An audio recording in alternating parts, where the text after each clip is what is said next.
Directing management का एक function होता है जिसमें लोगों को इंस्ट्रक्शन दिया जाता है, गाइडेंस प्रोवाइड किया जाता है, सुपरविजन प्रोवाइड किया जाता है और आवश्यकता पड़ने पर मोटिवेशन भी प्रोवाइड किया जाता है ताकि ऑर्गेनाइजेशन के गोल को अचीव करने के लिए लोग अच्छे से काम कर सके। यहाँ पर लोग का मतलब है इंप्लॉइज।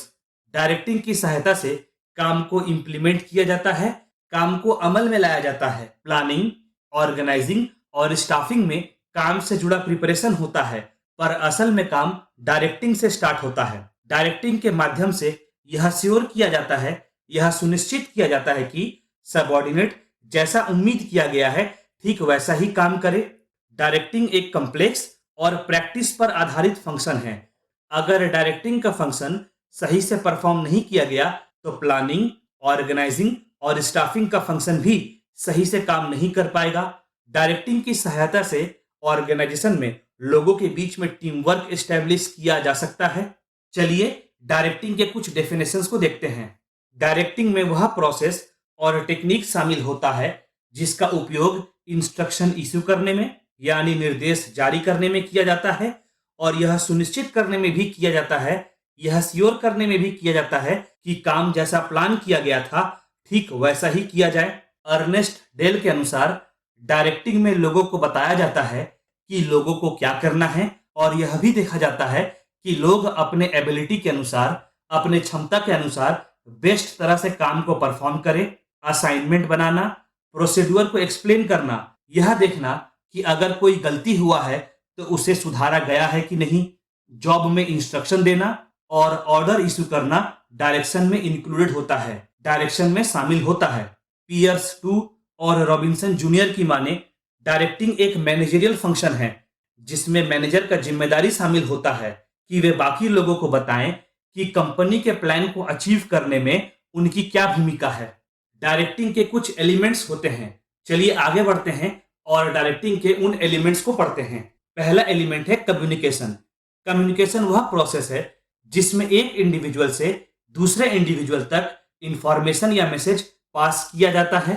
कम्युनिकेशन इसलिए परफॉर्म किया जाता है ताकि ऑर्डर्स, इंस्ट्रक्शन, इंफॉर्मेशन, मैसेजेस आदि को एक एम्प्लॉय से दूसरे एम्प्लॉय तक पहुंचाया जा सके ताकि प्लान के हिसाब से काम को पूरा कराया जा सके। आमतौर पर कम्युनिकेशन के माध्यम से ऑर्गेनाइजेशन में सीनियर एम्प्लॉय सबऑर्डिनेट को इंस्ट्रक्शन पास करता है। प्रॉपर कम्युनिकेशन से एम्प्लॉय के बीच में कोऑर्डिनेशन बना रहता है, एम्प्लॉयज में अंडरस्टैंडिंग बना रहता है और एम्प्लॉयज के बीच में किसी भी प्रकार का मिसअंडरस्टैंडिंग नहीं होता है। अगला एलिमेंट है सुपरविजन। सुपरविजन से मतलब हुआ कि सीनियर एम्प्लॉय सबऑर्डिनेट के काम को देखते हैं और काम से जुड़े जरूरी डायरेक्शंस देते हैं, दिशा निर्देश देते हैं। मतलब सुपरविजन में सीनियर एम्प्लॉय सबऑर्डिनेट को बताते हैं कि कौन सा काम करना है, काम कैसे परफॉर्म करना है और यह भी देखते हैं कि सबऑर्डिनेट काम को इंस्ट्रक्शन और प्लान के हिसाब से परफॉर्म कर रहा है कि नहीं। अगला एलिमेंट हुआ मोटिवेशन। मोटिवेशन डायरेक्टिंग का एक इंपॉर्टेंट एलिमेंट होता है। मोटिवेशन प्रोवाइड करते समय सबऑर्डिनेट को काम करने के लिए इंस्पायर किया जाता है और इनकरेज किया जाता है ताकि वह एंथुसियाज्म से, उत्साह से और पॉजिटिव माइंडसेट से अपने काम को परफॉर्म करे। फाइनेंशियल बेनिफिट जैसे कि बोनस, कमीशन आदि देकर भी सबऑर्डिनेट को मोटिवेट किया जा सकता है या नॉन फाइनेंशियल बेनिफिट जैसे कि प्रशंसा, मेडल आदि देकर भी सबऑर्डिनेट को मोटिवेशन प्रोवाइड किया जा सकता है। मोटिवेशन देने का मेन रीजन यही होता है कि एम्प्लॉयज अपने काम को अच्छे से परफॉर्म करे ताकि ऑर्गेनाइजेशन के गोल्स को अचीव किया जा सके। डायरेक्टिंग का अगला एलिमेंट है लीडरशिप। लीडरशिप के अंडर एम्प्लॉयज को काम से जुड़ा गाइडेंस प्रोवाइड किया जाता है और काम को परफॉर्म करने के लिए जितने भी आवश्यक रिसोर्सेज होते हैं उन्हें अवेलेबल कराया जाता है। अब तक हम लोगों ने पढ़ा डायरेक्टिंग क्या होता है और डायरेक्टिंग के एलिमेंट्स क्या क्या होते हैं। चलिए आगे बढ़ते हैं और डायरेक्टिंग के फीचर्स को देखते हैं। पहला फीचर है फंक्शन ऑफ मैनेजमेंट। मैनेजमेंट का फंक्शन। डायरेक्टिंग मैनेजमेंट का एक फंक्शन होता है जो प्लान को अमल में लाने में, प्लान को इंप्लीमेंट करने में हेल्प करता है। डायरेक्टिंग की सहायता से प्लान पर काम किया जाता है ताकि ऑर्गेनाइजेशन अपने गोल्स को अचीव कर सके। अगला फीचर है कंटिन्यूअस फंक्शन, लगातार चलने वाला कार्य। डायरेक्टिंग एक लगातार चलने वाला कार्य है। एक कंटिन्यूअस फंक्शन है जिसमें मैनेजर को लगातार सबऑर्डिनेट के काम को सुपरवाइज करना होता है, इंस्ट्रक्शन पास करना होता है, गाइडेंस प्रोवाइड करना होता है और यह भी देखना होता है कि काम इंस्ट्रक्शन के हिसाब से हो रहा है कि नहीं। अगला फीचर है प्रेजेंट इन एवरी लेवल। प्रत्येक स्तर में उपस्थित, भले ही मैनेजमेंट का लेवल जो भी हो, चाहे टॉप लेवल मैनेजमेंट हो, मिडिल लेवल मैनेजमेंट हो या लोअर लेवल मैनेजमेंट हो, डायरेक्टिंग मैनेजमेंट के हर लेवल के लिए इंपॉर्टेंट होता है।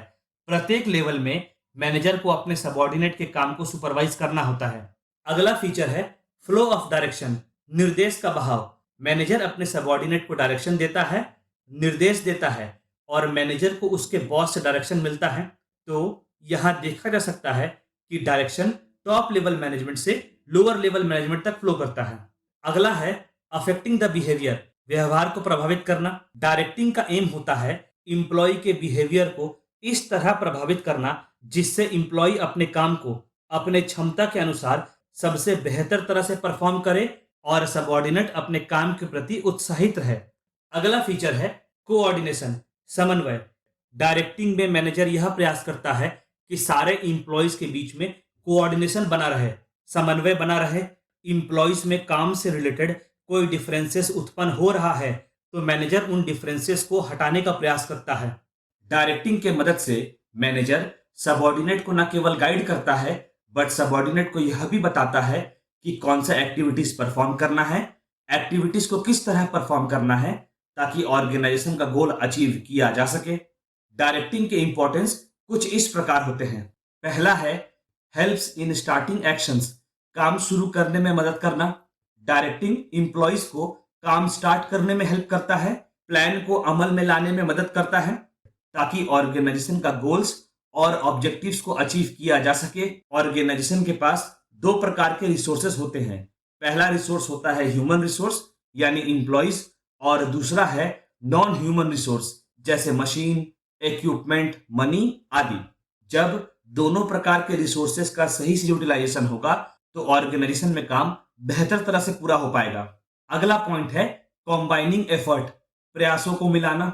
अगर सारे इंप्लॉइज अलग अलग दिशाओं में काम करेंगे तो ऑर्गेनाइजेशन अपने गोल्स या ऑब्जेक्टिव्स तक कभी नहीं पहुंच सकता। सारे इंप्लॉइज को गोल या ऑब्जेक्टिव के दिशा में काम करना होगा। डायरेक्टिंग की मदद से मैनेजर अलग अलग इंप्लॉइज के द्वारा किए गए प्रयासों को इस तरह मिलाता है जिससे ऑर्गेनाइजेशन अपने ऑब्जेक्टिव को अचीव कर सके। अगला पॉइंट है इंप्लॉइज के क्षमता को उपयोग में लाना। डायरेक्टिंग में मैनेजर सबऑर्डिनेट के एक्टिविटीज को सुपरवाइज करता है और काम को सुपरवाइज करते करते मैनेजर को सबऑर्डिनेट का काम से जुड़ा क्षमता का पता चलता है। अब मोटिवेशन और प्रॉपर गाइडेंस, सही सलाह के साथ मैनेजर यह प्रयास करता है इंप्लॉय का काम से जुड़ा क्षमता को उपयोग में लाया जा सके। अगला पॉइंट है bringing change in the organization, organization में बदलाव लाना। हम लोग इस बात को जानते हैं कि ऐसे बहुत सारे फैक्टर्स होते हैं जो ऑर्गेनाइजेशन को प्रभावित करते हैं। ऑर्गेनाइजेशन को डायरेक्टली प्रभावित कर सकते हैं या इनडायरेक्टली प्रभावित कर सकते हैं। यह फैक्टर्स, यह कारक ऑर्गेनाइजेशन के भीतर भी होते हैं और ऑर्गेनाइजेशन के बाहर भी हो सकते हैं। जब इन फैक्टर्स में बदलाव आता है तो ऑर्गेनाइजेशन को तालमेल बैठाने के लिए अपने आप में भी बदलाव करना होता है। प्रॉपर कम्युनिकेशन की सहायता से ऑर्गेनाइजेशन इंप्लॉइज को चेंजेस के बारे में बता सकता है और चेंजेस को ऑर्गेनाइजेशन में इंप्लीमेंट कर सकता है। अगला पॉइंट है balance in the organization, organization में संतुलन। जब काम इंप्लॉय को सौंपा जाता है तो मैनेजर यह देखता है कि काम सही से पूरा हो रहा है कि नहीं। अगर इंप्लॉयज के बीच किसी कारण से डिफरेंसेस उत्पन्न हो रहा है तो प्रॉपर कम्युनिकेशन और गाइडेंस के हेल्प से मैनेजर इंप्लॉयज के बीच में दूरी को कम करने का प्रयास करता है जिससे ऑर्गेनाइजेशन और इंप्लॉयज के बीच में बैलेंस बना रहता है। अब तक हम लोगों ने डायरेक्टिंग के इंपॉर्टेंस को देखा। चलिए आगे बढ़ते हैं और डायरेक्टिंग के प्रिंसिपल्स को देखते हैं। पहला है contribution of an individual, individual का योगदान। डायरेक्टिंग को इस तरह से डिजाइन करना चाहिए ताकि इंप्लॉइज अपने काम में अपने क्षमता, अपने कैपेसिटी के अनुसार मैक्सिमम कंट्रीब्यूट कर सकें। इंप्लॉइज को इस तरह से इनकरेज किया जाना चाहिए जिससे वह अपने इंटेलिजेंस और अपने फिजिकल कैपेसिटी को मैक्सिमम यूटिलाइज करे और अपने काम को बेहतर तरह से पूरा करे। ऑर्गेनाइजेशन इंप्लॉय को बेनिफिट देकर इनकरेज कर सकता है या सैलरी, कमीशन आदि देकर भी इंकरेज कर सकता है। अगला पॉइंट है objective of employee and organization. Employee और ऑर्गेनाइजेशन का ऑब्जेक्टिव ऐसा हो सकता है कि इंडिविजुअल एम्प्लॉय का ऑब्जेक्टिव और ऑर्गेनाइजेशन का ऑब्जेक्टिव अलग अलग हो। एम्प्लॉय अपने सैलरी, बेनिफिट आदि के बारे में सोच सकता है और ऑर्गेनाइजेशन का ऑब्जेक्टिव एम्प्लॉय का एफिशिएंसी बढ़ाने का हो सकता है ताकि वह अपने काम को और भी बेहतर तरह से परफॉर्म कर सके। ऑर्गेनाइजेशन में डायरेक्टिंग को इस तरह से डिजाइन करना चाहिए ताकि एम्प्लॉय और ऑर्गेनाइजेशन का ऑब्जेक्टिव में तालमेल बैठाया जा सके। अगला पॉइंट है यूटिलाइजिंग देयर पोटेंशियल। क्षमता को उपयोग में लाना। डायरेक्टिंग की सहायता से एम्प्लॉयज को गाइडेंस प्रोवाइड किया जाना चाहिए ताकि एम्प्लॉयज अपने क्षमता का उपयोग कर सके। और इतना ही नहीं, एम्प्लॉय को एक अच्छा लीडरशिप प्रोवाइड किया जाना चाहिए। अच्छा लीडर एम्प्लॉय के क्षमता को पहचानता है और उसे अपने कैपेसिटी को फुल यूटिलाइज करने के लिए इंस्पायर करता है। अगला पॉइंट है वन बॉस। एक बॉस। सबऑर्डिनेट को केवल एक बॉस से ऑर्डर मिलना चाहिए। इससे कंफ्यूजन होने का चांसेस ना के बराबर होता है। जब एक से अधिक बॉस होंगे तो काम रिलेटेड कॉन्फ्लिक्ट होने के चांसेस भी बढ़ जाते हैं। अगला पॉइंट है ब्रिंगिंग चेंजेस। परिवर्तन लाना। डायरेक्टिंग का फंक्शन इस तरह का होना चाहिए कि आवश्यकता पड़ने पर ऑर्गेनाइजेशन में नया चेंजेस को इंट्रोड्यूस कराया जा सके। इसके लिए मोटिवेशन, कम्युनिकेशन और लीडरशिप की सहायता ली जाती है। कम्युनिकेशन की सहायता से एम्प्लॉय को बताया जाता है कि बदलाव क्यों लाया जा रहा है और इसके फायदे क्या क्या हैं। मोटिवेशन से एम्प्लॉय को मोटिवेट किया जा सकता है ताकि वह चेंजेस को एक्सेप्ट करे और लीडरशिप की सहायता से एम्प्लॉय को गाइडेंस प्रोवाइड किया जा सकता है ताकि एम्प्लॉयज चेंजेस के हिसाब से अपने आप को ढाल सके। अगला पॉइंट है stability in the organization. Organization में स्थिरता। प्रॉपर डायरेक्टिंग की सहायता से एम्प्लॉयज के बीच में कोऑपरेशन स्टैब्लिश करने का प्रयास करना चाहिए ताकि ऑर्गेनाइजेशन में स्टेबिलिटी बनी रहे, ऑर्गेनाइजेशन में स्थिरता बनी रहे। अगला पॉइंट है कम्युनिकेशन, संचार। मैनेजर और सबऑर्डिनेट के बीच में एक प्रॉपर कम्युनिकेशन होना चाहिए। प्रॉपर कम्युनिकेशन की सहायता से मैनेजर सबऑर्डिनेट को ऑर्डर, डायरेक्शन और आइडियाज पास करता है और फिर सबऑर्डिनेट उस पर काम करता है। अगला पॉइंट है अंडरस्टैंडिंग, समझदारी। सबऑर्डिनेट को सही से इस बात का पता होना चाहिए कि उसे कौन सा काम करना है, काम कैसे करना है आदि। इससे सबऑर्डिनेट सिचुएशन के बारे में सही से समझ पाएगा और उसी हिसाब से काम कर पाएगा। सबऑर्डिनेट को मैनेजर को बार बार कंसल्ट भी नहीं करना होगा।